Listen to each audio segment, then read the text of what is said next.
কোথাও চান্স হয়নি, তাই না? তোমরা যারা কমার্সের শিক্ষার্থীরা আছো, তোমাদের কোথাও চান্স হয়নি। বিশেষ করে তোমার কোথাও চান্স হয়নি। এখন তুমি আসলে জিএসসির ফর্ম তুলেছ, তো বাসায়ও খুব একটা বেশি পাত্তা দিচ্ছে না, সবসময় ট্রমার মধ্যে রাখছে। কিছু কিছু বন্ধু বান্ধবরা অলরেডি ঢাকা বিশ্ববিদ্যালয়ের তাদের ক্লাস শুরু হতে যাচ্ছে এপ্রিল থেকে। এগুলো সব দেখে তোমার কষ্ট লাগাটা খুব অস্বাভাবিক কিছু না। কিছু বন্ধু বিউপিতে অলরেডি ক্লাস শুরু করে দিয়েছে। রাজশাহী বিশ্ববিদ্যালয়ের সাবজেক্ট চয়েস চলে এসেছে, ফেসবুকে স্ট্যাটাস দিচ্ছে আলহামদুলিল্লাহ রাবিয়ান। সো বিষয়গুলা খুবই কষ্টের। আমিও আমার অনেক অসংখ্য বন্ধুর, অসংখ্য বান্ধবীর এই কষ্টের সিচুয়েশন দেখেছি, অসংখ্য স্টুডেন্টদেরও দেখেছি। তুমিও হয়তোবা হোপলেস, মানে বলতে গেলে হোপলেস, যে আসলে ভাই আমার দ্বারা মনে হয় আর বিশ্ববিদ্যালয়ে চান্স পাওয়া সম্ভব না। একটা কথা আসলে আমি খুব একটা বেশি বিশ্বাস করি, সেটা হচ্ছে মানুষ যদি চায় সে আসলেই পারে। মানুষ যদি চায় সে আসলেই করতে পারে। মানুষ যদি চায় সে পরিশ্রম করতে পারে। মানুষ যদি চায় সে 10 ঘন্টাও পড়াশোনা করতে পারে। সো মানুষ চাইলে সবই পারবে, এবং তুমি যদি চাও তুমিও পারবে। এবং তুমি যখন চাবা, তোমার ওই চাওয়ার ক্ষেত্রে যখন তোমার কাজের মধ্যে প্রতিফলিত হবে, তখন সৃষ্টিকর্তাও তোমার প্রতি খুশি হবেন যে আমার বান্দা কষ্ট করতেছে, তাকে এই ফলটা, এই ফলের মিষ্টি ভোগটা তাকে অবশ্যই দেওয়া উচিত। আমি মনে করি তুমি যে আমার ভিডিওটা দেখছো এখন, তোমারও মনে হচ্ছে যে আসলে তো সত্য। অনেককেই দেখেছি যারা 20-25 দিন 30 দিন প্রিপারেশন নিয়ে পাবলিকিয়ান হয়েছে।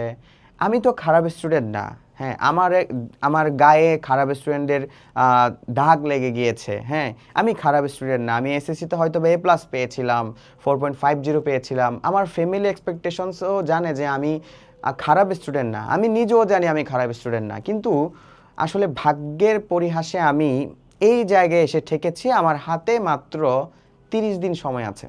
ভাই আমি তোমাকে একটা কথা বলবো, জিএসটিতে চান্স পাওয়ার জন্য জাস্ট তোমার কাছে এই যে হোপ, অলওয়েজ হ্যাভ হোপ, এতটুকু থাকলে হবে। That's enough for you.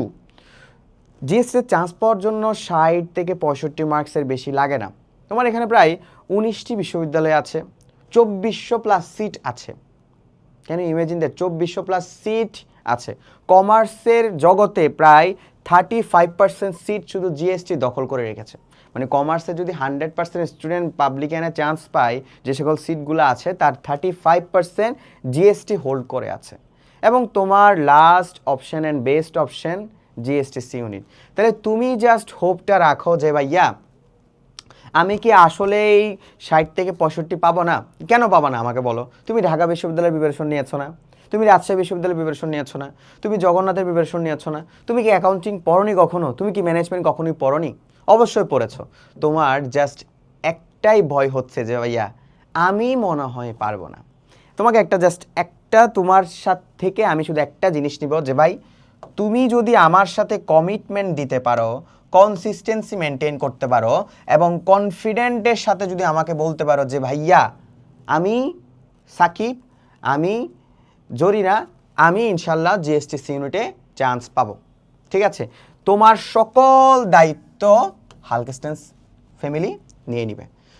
তোমার অ্যাকাউন্টিংয়ের প্রবলেম, তোমার অ্যাকাউন্টিংয়ের কনসেপ্ট ক্লিয়ার না, তোমার অ্যাকাউন্টিংয়ে ম্যাথমেটিক্যালের প্রবলেম, আমি তোমাকে 10 ঘন্টার লাইভ ক্লাস দিব না, আমি তোমাকে রেকর্ড ক্লাস দিয়ে দিব। তুমি অ্যাকাউন্টিংয়ের প্রত্যেকটা সূত্র ধরে ধরে, ডেফিনেশন ধরে ধরে, টপিক ধরে ধরে তুমি কভার করতে পারবা। তোমার ম্যানেজমেন্ট পড়তে ভালো লাগে না, ম্যানেজমেন্ট বোরিং সাবজেক্ট, তোমার প্রত্যেকটা টপিক ধরে ধরে তোমাকে পড়িয়ে দেওয়া হবে। তোমার কি ইংলিশে দুর্বলতা আছে? ইংলিশের প্রত্যেকটা টপিক ধরে ধরে তোমাকে পড়িয়ে দেওয়া হবে।